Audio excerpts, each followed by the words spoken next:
Hi guys, it's Lori. So I want to talk a little bit about addiction right now. Do you love somebody that is addicted, or are you an addict? One thing that's happening now with this epidemic is a lot of people maybe know somebody who's gone through the process of rehabilitation, going to a rehab or whatever, or they've had experience with someone in their family with addiction, and that's it. They haven't taken the time to study more. They haven't. One person in particular I'm thinking of has his own addiction problems, refuses to see that, but one of his children had some addiction issues and ended up living with him, got in trouble with the law, the whole bit, and he bases like everything on her, doesn't even look at himself. Then there's another person I know who knows somebody through her child that has gone through, the whole process of rehabilitations and, rehab after rehab, and only bases everything on him. And then there's other people who know somebody that knows somebody that knows somebody, and they hear the horror stories and that's it. Then we have some people who, take some courses, maybe like people, that are prosecutors or lawyers or something, and that's all they know. A lot of doctors study addiction and really don't know anything except for what it says in a book. It's hard because, first of all, every person is unique. Now, okay, I look at addiction as a disease of the mind. An addictive person thinks differently. So even if they never have a substance, they think differently. Then they find the substance or whatever it is, the gambling, the sex, whatever, and then the addiction, the addictive behaviors begin. And then there's dependency with the opiate. I don't know what you want to call it. Doctors were prescribing opiates like candy for a while back, several years back, 20 years ago on whatever. And before that it was downers, like I don't know, I can't remember what they call them, but like Xanax and Valium and all that. They still do that. When I got divorced, I went to the doctor and all I said is I'm getting a divorce, and he gave me like 6 prescriptions of different stuff. I ended up throwing it away. But what if I really liked that? What if it made me feel good? I could have been addicted to those. You know what I'm saying? And then I think there's other people with that opiate, crisis, with the overflow of it, that became physically dependent. But they're not addicts. They don't have the disease of the brain. So they're still suffering with the physical dependency and the physical side effects of taking away that drug. But they don't have the addictive thinking. Does that make sense? So I think there's a whole lot to learn. As with anything else, I think it's going to take years and years and years of learning, and I know there's trial and error. But there's so much arrogance out there between the judges, between the lawyers and prosecutors and defense attorneys and rehab. That's my next thing I want to talk about. And just independent people that know somebody and think they know everything about it. I mean, everybody, there are many people that have diabetes. And although diabetes is diabetes, every person is individual. And one person with diabetes may be overweight and they need to watch their weight. One person with diabetes may be very thin. One person with diabetes may eat very healthy. One person with diabetes may have a sweet tooth. You know what I'm saying? It's an individual thing. So yes, the disease is the same, but the people are different. It's the same thing with addiction. The disease is the same, but the people are different. Families are affected differently. There was a thing that went for, it was popular to, just tough love, period, throw them out, and so many suicides, so many overdoses from that. So many people died thinking they weren't loved, and then the people that did love them thought, oh, what have I done? And I'm not saying if that's what worked for you that that's wrong, but I'm saying, again, it's not just a blanket answer. And then at least where I'm from, we have all these, I call them mech rehabs going up, because you know what? They're a joke. They don't know what they're doing. 99% of them don't have a doctor on staff. They have nurses that don't really know about addiction. They have people that have taken like a short course working there as the counselors. They're out to make the money. You know, because if they, I mean, I don't know. I could go on and on and on about that. So what I want to say about this, and the legal system I'm going to talk about next, because where I'm from, the legal system is a joke. And it's not just where I'm from. I have clients that are in other states that have suffered greatly at the hands of the legal system. Drugs and the legal system right now kind of go hand in hand. I guess they always did, but right now with the epidemic, they really go hand in hand.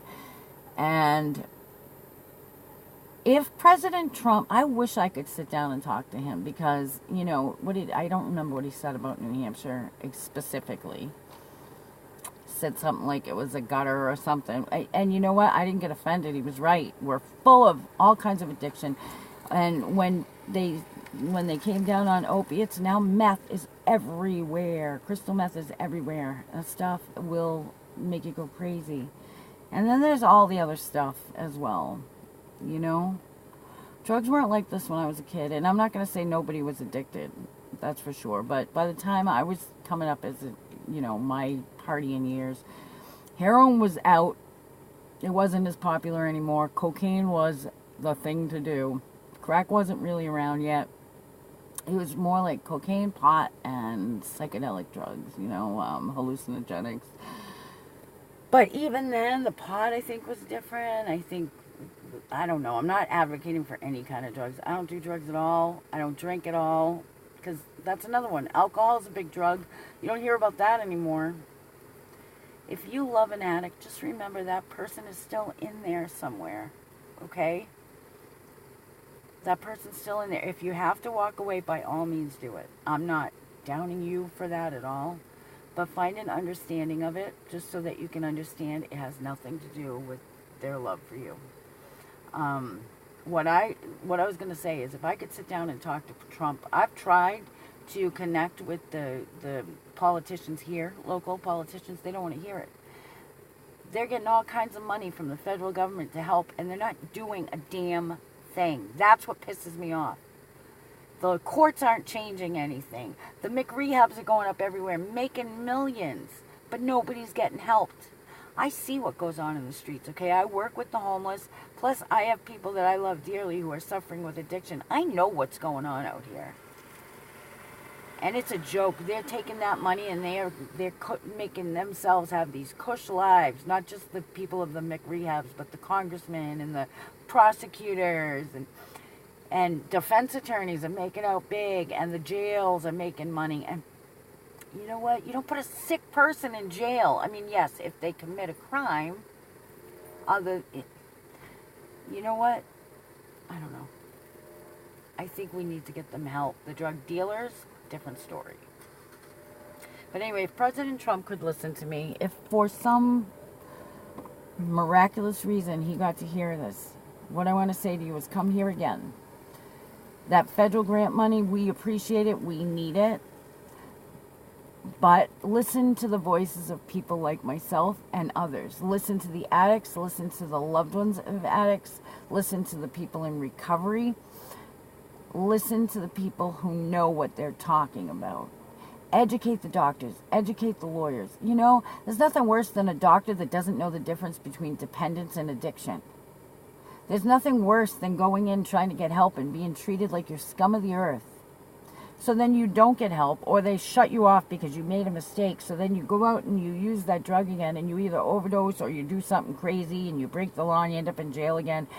And people die in jail because they're sick. People say you can't die from this addiction. It's dehydration that comes with it, that you can die. And guess what? Alcohol's still number one, even on top of all of that stuff. Yeah, we need that grant money. Yes, we do. But it needs to be accounted for. These places need to be checked. I am so sick of these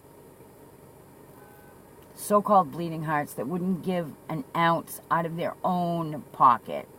Yeah, they'll pay higher taxes, but they see someone on the street. Do you think they feed them? You know what? I saw a young man today that I used to babysit. He came from a really good family.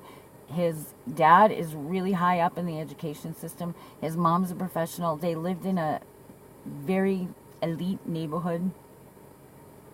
Money wasn't an issue. And he's homeless. He's living under a bridge. Just got out of jail. Still has legal stuff on. And I dropped him at the safe house at the fire station. It hits every economic level. But you know what? The one good thing with him is once he starts getting maybe a little, show some effort, I think maybe I'm wrong, but maybe his parents they have the money to get him some serious help, you know. It looks like right now his parents have kind of turned, and again, I'm not judging them, whatever. I get it. It can steal your soul. I was with an alcoholic, a severe alcoholic, for years, a couple years after my divorce. My ex-husband's an alcoholic. I was with, and it stole my soul. I think I still have scars from that. It took me years. I swore off relationships after that because it took so much from me. So I get it. And I have other loved ones suffering with addiction. I get it, believe me. I'm not judging anybody. But what I was saying is this kid's family, if he does well and they come around, they have a significant amount of money. People like me, I don't have money. So if something happens and the legal system gets involved, that's another thing. You got money for the legal system, you get a good attorney. Yeah, this court-appointed attorney stuff. Yeah, if you're lucky, you get a good one. Maybe 1 out of every 200 people get a good one. But if you got money, pay this fine. Okay, go home. You don't have money, sit in jail. And don't tell me that's not true, all you people that work in that system, because I know it, because I've seen it.